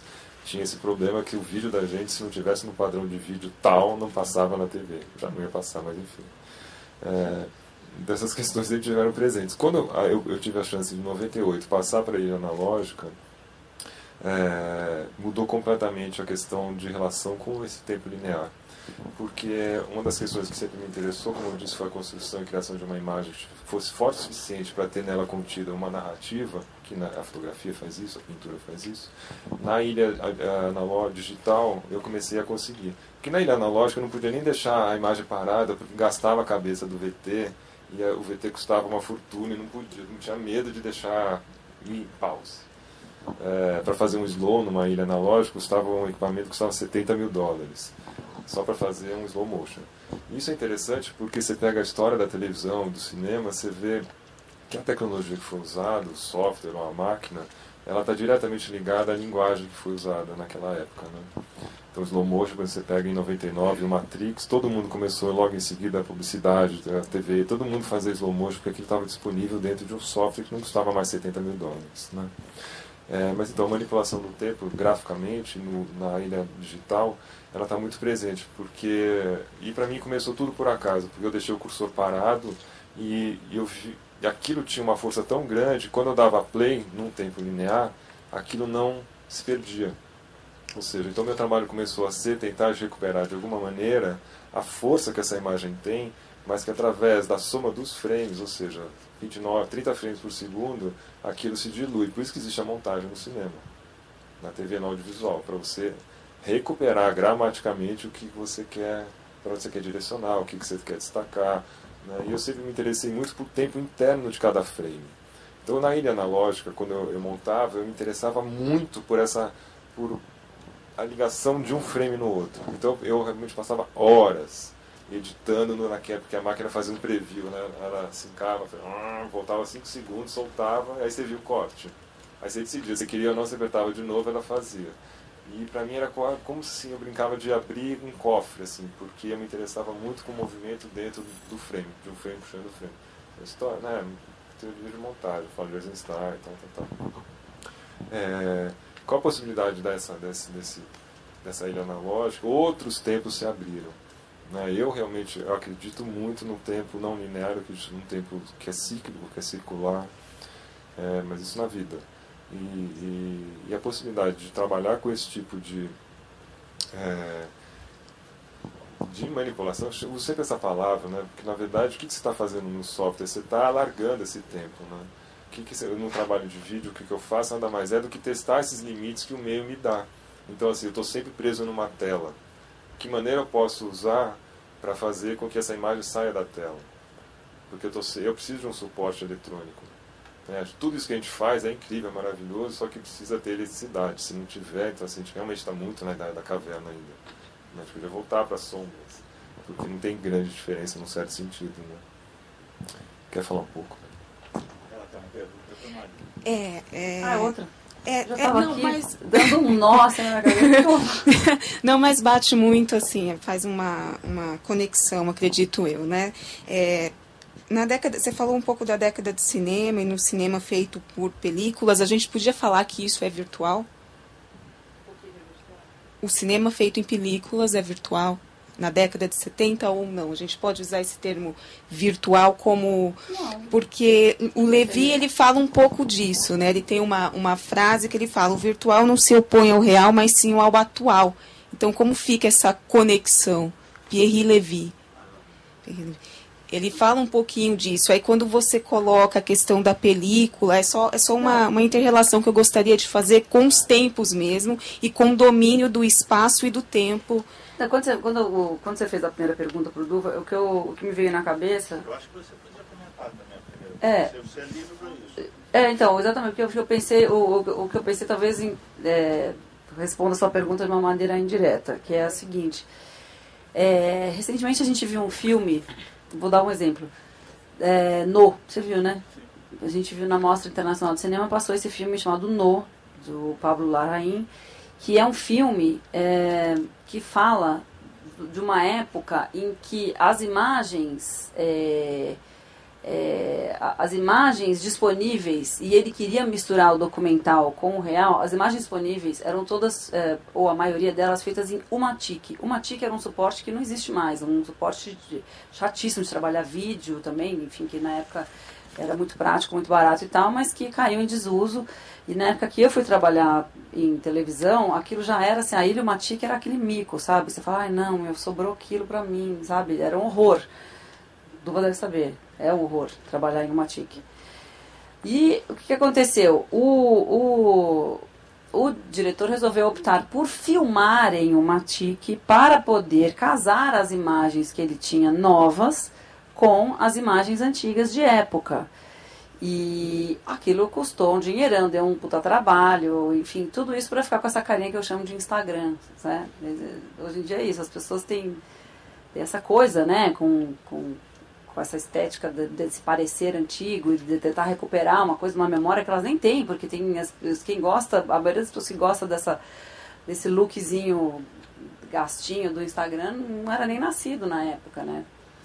Então, não sei se isso responde a sua pergunta, mas eu acho que tem muito isso, assim, acho que como o Duva disse, assim, as tecnologias são muito responsáveis pela produção cultural, no sentido de que muitas coisas são feitas de acordo com o que está disponível no momento, né? Então, naquela época, aquele efeito do Matrix, enfim, se propagou que nem sei lá, carrapato, entendeu? Porque realmente todo mundo copiou. Não era só porque o Matrix fez um puta sucesso, mas porque aquilo ficou fácil e acessível.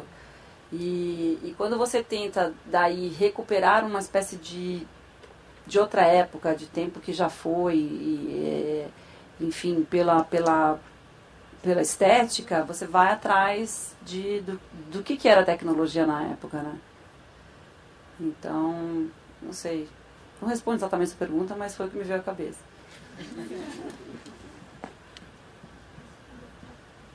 Tem mais alguma pergunta?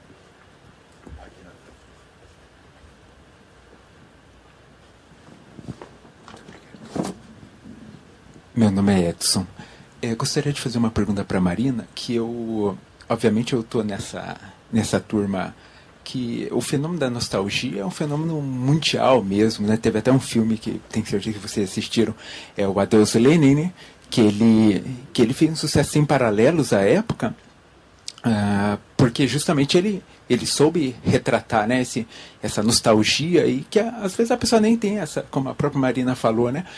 E um outro fenômeno que eu vi presente nisso é aquele canal Viva, que a própria Globo nacional, que ela surpreendeu, né, que todo mundo queria ver aquele monte de coisa velha, e até umas coisas que, eu vou contar só rapidinho. Eu fui na casa de uns amigos meus super esclarecidos, super eruditos e tal, e eles estavam assistindo o Sandy Júnior, que é um programa aí dos anos 2000, né, no começo, final de 99, começo dos anos 2000, mas só porque, né, já tinha passado aquele tempo e daí tinha virado uma preciosidade. É um programa fatal, né? Mas daí eu percebi que é um fenômeno. E eu gostava muito do Cultura Retrô. Eu gostava de verdade. Tem um motivo que eu tô aqui, porque eu queria fazer essa pergunta. Eu vim só para fazer essa pergunta, que é por que ele saiu do ar tendo por base... Porque não dá para culpar Ibope na cultura, porque a gente sabe que os programas da cultura dão traço mesmo, porque a população brasileira não está preparada para assistir o Jornal da Cultura, o Metrópole e tal. E se ele dava traço, ainda assim ele era um alívio. Eu só assisto TV aberta, ou seja, eu assisto pouca TV, porque não tem muita coisa para assistir em TV aberta. Mas, de forma que a minha pergunta é por que ele saiu do ar, se ele é um programa... Não, ele na verdade não foi porque dava traço. Você sabe que a cultura dá mais audiência do que todos os programas que eu fazia na MTV. É engraçado, né? parece um pouco mais... ele até é bem de audiência, mas a questão é que houve uma reformulação de estrutura lá dentro da TV em que eles queriam que o Metrópolis absorvesse outros programas na casa. Quer dizer, em vez de ficar sei lá, dispersando um público que buscaria, sei lá, que é interessado em assuntos como arte, cultura, entretenimento, música, literatura, etc. Aí fica o Entrelinhas é tal horário, Cultura Retrô é tal horário, Metrópolis é tal horário, Vitrine é tal horário. Eles juntaram todos os programas num só. Tanto que hoje a gente tem o Cunha, o Manuel da Costa Pinto que fazia Entrelinhas, a Adriana Couto que fazia o Metrópolis e eu que fazia o Cultura Retrô, todo mundo está no mesmo programa. E as equipes também se juntaram, entendeu? E como eu disse, no Metrópolis a gente continua, claro, não tem aquelas matérias de resgate específicos e tal, mas assim, a gente usa muito material de arquivo. Eu até faço campanha que a gente use mais, assim, mas foi mais uma questão de estrutura interna, de concentrar forças, entendeu? De falar assim, poxa, se a gente tem esse público que gosta desses assuntos, vamos botar todo mundo para ver, que é o Metrópolis, sobretudo de domingo, que é mais extenso, que tem 1 hora, que tem uma espécie a gente quer fazer uma espécie de reflexão cultural do que está acontecendo no país, no mundo e tal. Então, é isso. Mas que bom saber que você gostava. Feliz. Bom, nessa linha, Marina, eu adorava o Top Top. Eu só tinha pena dos produtores que eu achava que devia sofrer muito para fazer. Fala como uma coisa sobre o Top Top pra gente e qual que é a sua relação com a tecnologia? Você tem Twitter, tem blog, não tem? Eu tenho o Facebook, um coitado que fica lá abandonado. E, por favor, totalmente abandonado. Existe uma lenda em torno do seu nome que é sobre a história do perfil da Wikipédia. Foi você mesmo que fez? Você conhece a história? Eu já falei, não fui eu que fiz. Mas até outro dia que eu olhei e falei, tá ok. Mas e se eu tivesse feito algum problema? Isso que eu não... É o pessoal da Enciclopédia que inventou isso, que é uma Wikipédia do contra, que é muito engraçado às vezes. Então, mas não fui eu que fiz. Mas sobre o Top Top, o que você queria saber? Não, como é que era a produção daquilo? Porque eram umas ideias dava muita briga. Devia dar um trabalho monstruoso, mas dava era muita genial, briga, era porque muito a gente bom. discordava, a gente brigava pra caramba. A gente tinha 2 redatores, na verdade digamos, o chefe de redação, que é um maluco total, que sabe de cor todos os discos lançados em tal ano e tal, sabe assim, ele sabe, em 1967 ele fala tal. E é totalmente louco. E o redator, que mudou depois 2 anos foi a Fernanda, depois voltou pro Miguel e tal. E é isso, os malucos que a gente fica lá pensando temas, quais são os temas possíveis, e cada vez você vai ficando mais específico, para poder... Começou com coisas mais simples, do tipo, quem são os maiores fora da lei da música? Ou as duplas mais excepcionais, os casais mais legais. Aí foi indo até, sei lá, os mais pé sujo, o cabelo mal cortado. Não, e era assim, tipo, quem tem o dedão mais feio, aí faz lá 10, número 1, 2, 3.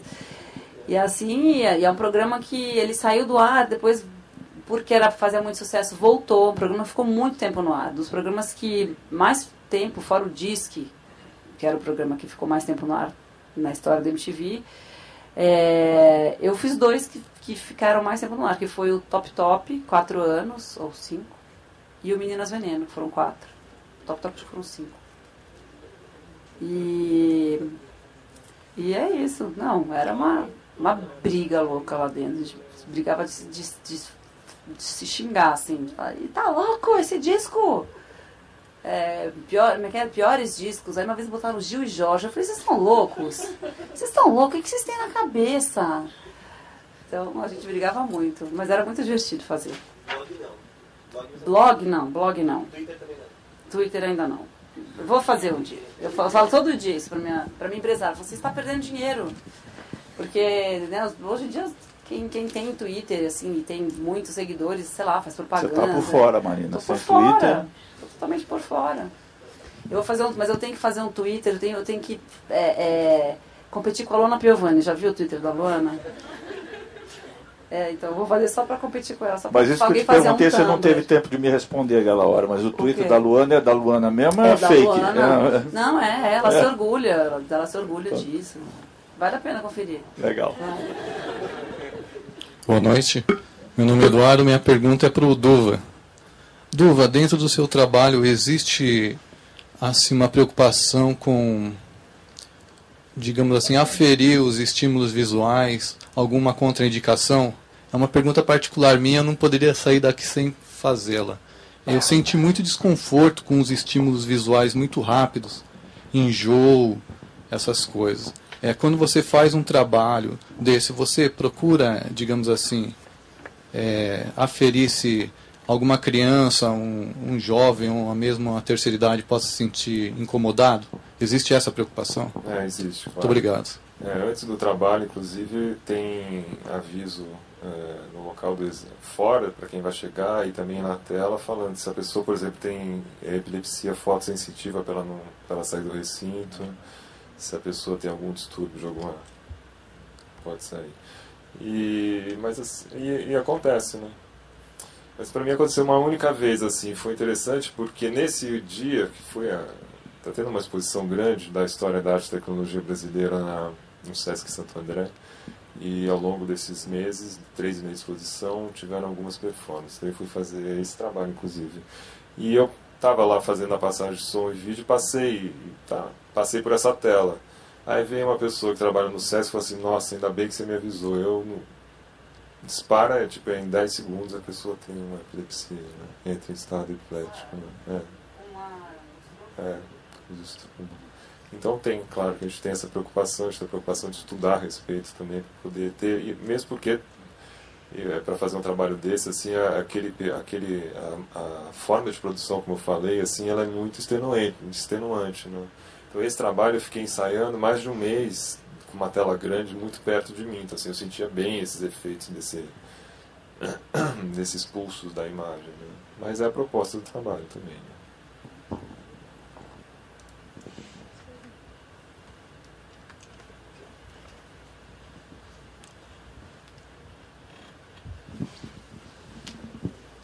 Boa noite, meu nome é Wagner, tudo bem?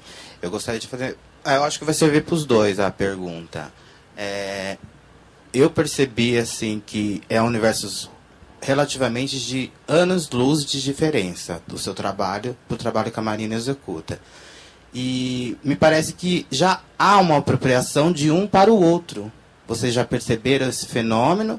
E se você já percebeu que o seu trabalho já teve um boom ou ele está só no começo?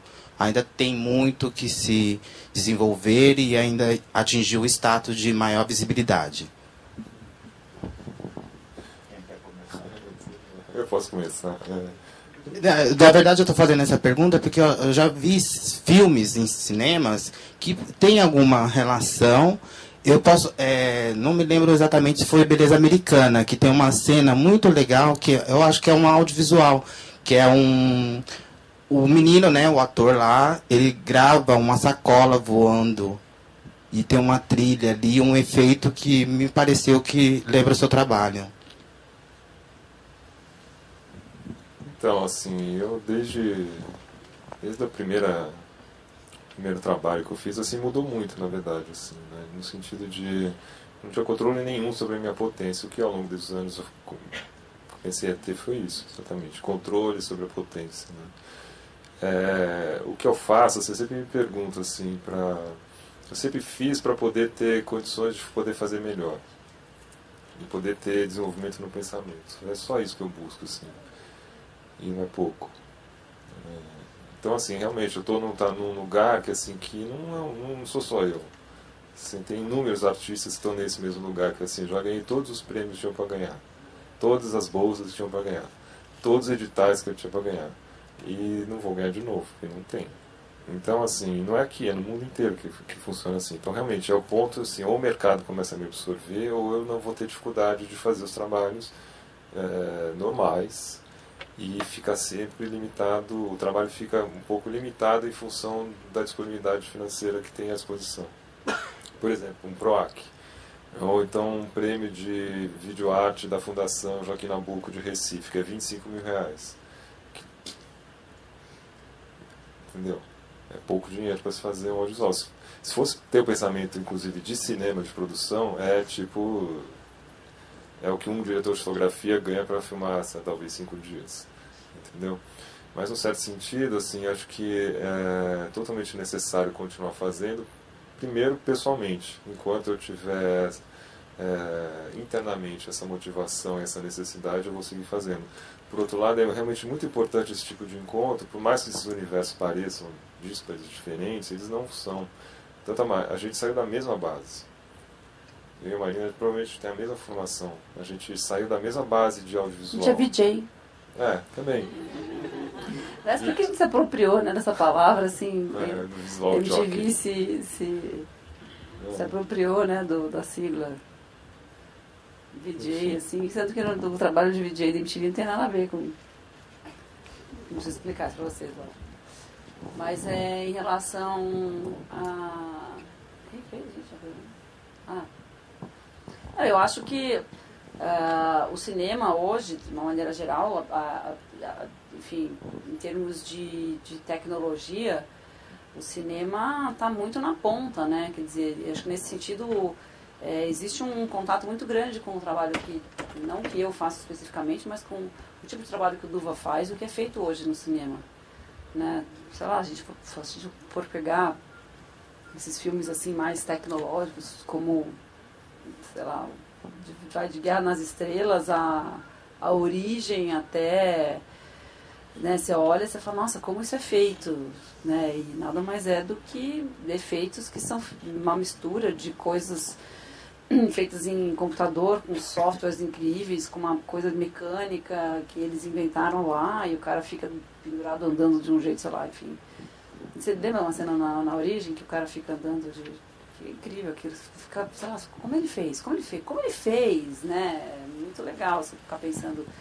E eu acho que a tecnologia tá aí para proporcionar esse tipo de impacto mesmo, assim.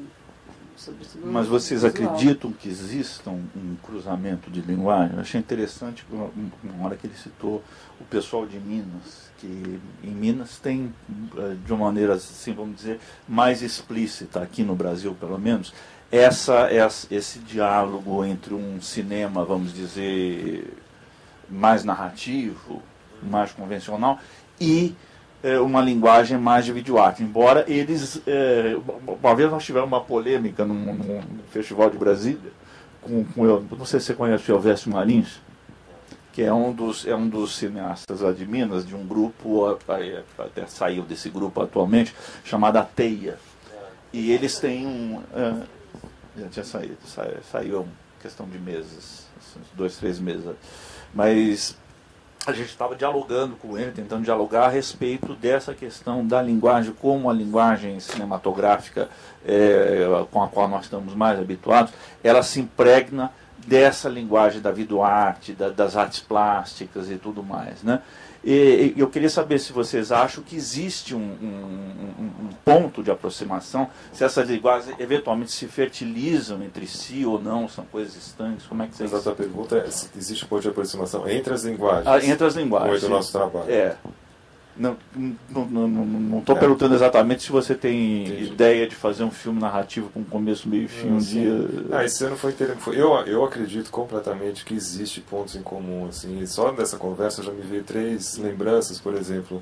Tem uma pessoa, um americano, eu não vou saber o nome dele, mas são 2 irmãos, são bem importantes o trabalho que eles fizeram na década de 60 e 70, o cinema expandido, chamado Expanded Cinema. Tem um livro muito importante de um autor chamado Jane Youngblood, que é uma referência, uma bíblia, vamos dizer assim. E um desses irmãos, ele era tão sofisticado no que ele fazia do cinema dele, de experimental, da linguagem dele, que foi ele que fez todos os efeitos de 2001 do Kubrick, por exemplo. Outros exemplos que a gente convive, por exemplo, o Peter Greenaway tem um trabalho de VJ, que ele desenvolveu uma tecnologia para manipular os filmes dele em tempo real, ou seja, manipular a narrativa. Já veio aqui para o Vídeo Brasil anos atrás, 2008. E o Coppola, o filme último que ele fez, o Twixt, que ele não chegou a lançar, uma das possibilidades que ele queria fazer de lançamento era fazer um filme ao vivo, porque ele tem N questões conceituais do fim do cinema, e o Peter Green também discute isso. esse fim de cinema da maneira como é feito dentro desse circuito que existe. É uma questão, ao meu ponto de ver, também muito interessante, importante, se discutir, por exemplo, até o modelo de cinema que é feito no Brasil, quanto custa fazer um filme que entra em cartaz, quando entra em uma semana e fica para disposição. Enfim, mas essa é uma outra questão. E nesse sentido, obviamente, mas aí é uma outra questão. Mas o próprio Coppola, o que ele fez? Ele fez o filme, tinha a intenção de fazer isso, chamou para o rancho dele um americano que chama-se Mark Caniglio, que é ele é um dos fundadores de uma companhia de dança que sempre usou tecnologia nos seus trabalhos. E ele é programador. E ele, há anos atrás, ele teve, olha como que é o mundo e como as artes estão todas ligadas. Ele tem formação de música eletroacústica contemporânea, ele estudou num lugar que não existe mais em Amsterdã, chama Stein, e que sempre foi um núcleo de experimentação de música eletroacústica e contemporânea. E ele, naquele centro, eles tinham um software em 2002 que chamava-se, não lembro mais o nome, mas ele foi lá fazer um curso e falou, eu vou fazer um software melhor que esse. E foi para a companhia de dança dele e desenvolveu um software que chama Isadora. Ele chama Isadora, inclusive, porque em homenagem a Isadora Duncan, uma bailarina. E ele desenvolveu um software para ser usado para os bailarinos poderem manipular dados, áudio, vídeo, luz, e o que fosse. E esse software existe, inclusive é um dos que eu uso para fazer meus trabalhos. Mas o interessante é, hoje, esse ano, inclusive, ele foi chamado para o Coppola para ir para o rancho dele e fazer um software, um aplicativo para o Coppola passar o filme dele. A preocupação do Coppola, a produtora me disse, que é a sua preocupação. Tem que ser impecável a compressão da imagem. A qualidade da imagem tem que ser impecável. Ou seja, tem que ser a mesma imagem que passaria na sala de cinema top, tem que ser ali ele se apresentando ao vivo. Isso foi feito, foi disponibilizado e ele não fez. A gente tentou entrar em contato, mas é interessante pensar por que ele não fez, a gente nem conseguiu saber por que ele não fez. Ele ia entrar em cartaz, fazer uma turnê pelos Estados Unidos inteiro.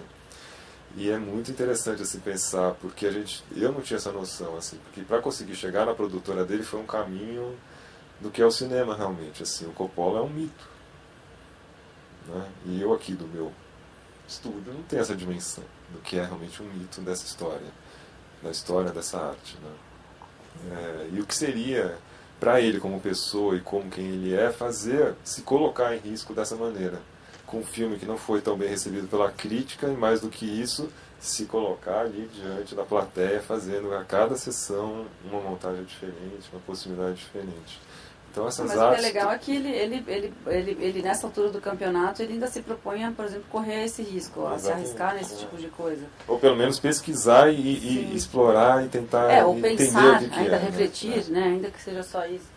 Mas o que eu acho é que, assim, cada vez mais, acho que a tendência é tudo se misturar, assim, não só a videoarte, videoperformance com o cinema, mas com o teatro. A gente teve recentemente aqui no Brasil o Bob Wilson, né, que veio fazer... Nossa, aliás, ele veio com 4 espetáculos esse ano. E o Bob Wilson faz esse teatro bem de vanguarda, bem específico, uma coisa que, enfim, chamada de pós-dramática, né, que é esse teatro que usa de muitos recursos, não apenas a história, o texto e o ator, né, mas assim, a luz é usada de uma maneira totalmente também muito precisa e com muita tecnologia atrás. E tem outros exemplos assim de artistas que sabe, que misturam tudo mesmo, entendeu? De vídeo performance, a cinema, a música de vários tipos, a água no palco, enfim, acho que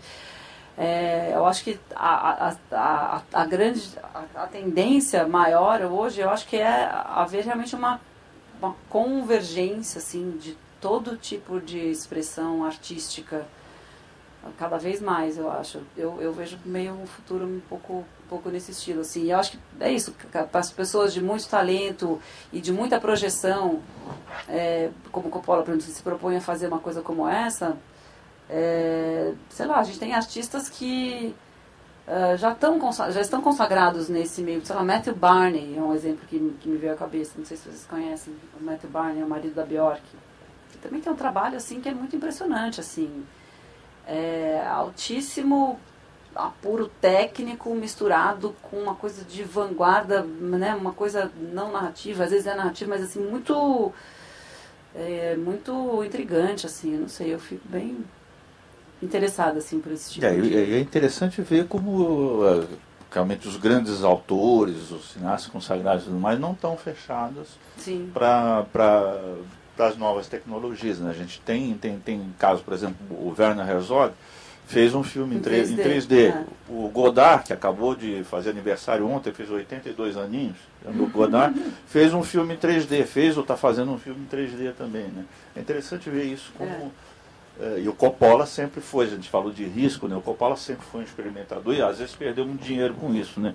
Ele fez nos anos 80 aquele O Fundo do Coração, que é um filme totalmente experimental, assim, de uso de cor e tudo mais, um filme plasticamente muito revolucionário para a época e que não foi bem assimilado pelo mercado, né? Perdeu muito dinheiro com aquilo. Mas fora que ele ficou muito mais tempo no estúdio, ele era bem mais louco do que... Ele hoje ainda é louco, mas ele era bem mais louco. Hoje ele faz loucuras seletivas. Ele tem lá as fazendas de vinho para né?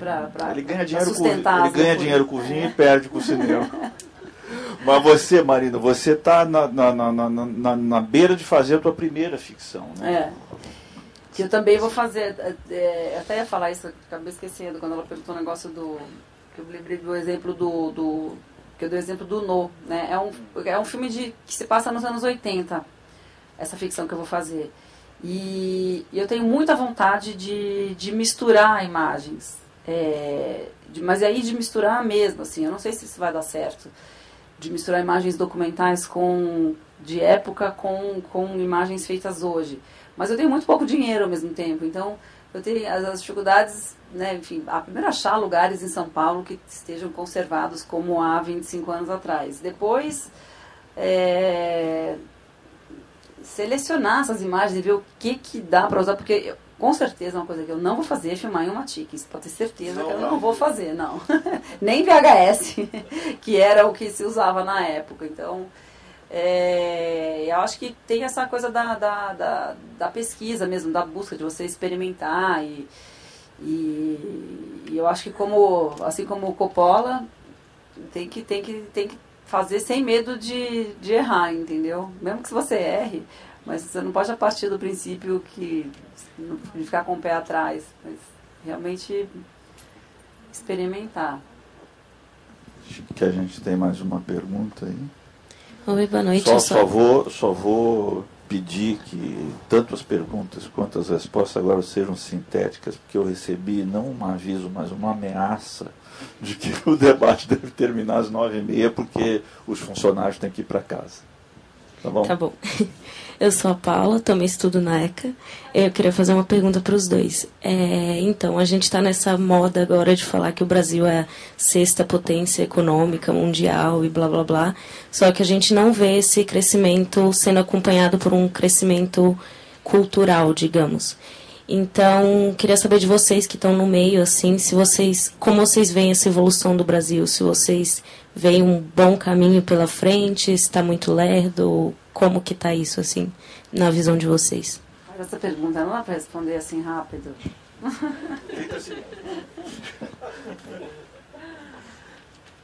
Eu acho que, como tudo, sempre dá para melhorar. Eu acho que a gente tem alguns caminhos bons. Vou tentar falar das coisas que eu acho que são positivas. Assim, eu acho que existem muitas iniciativas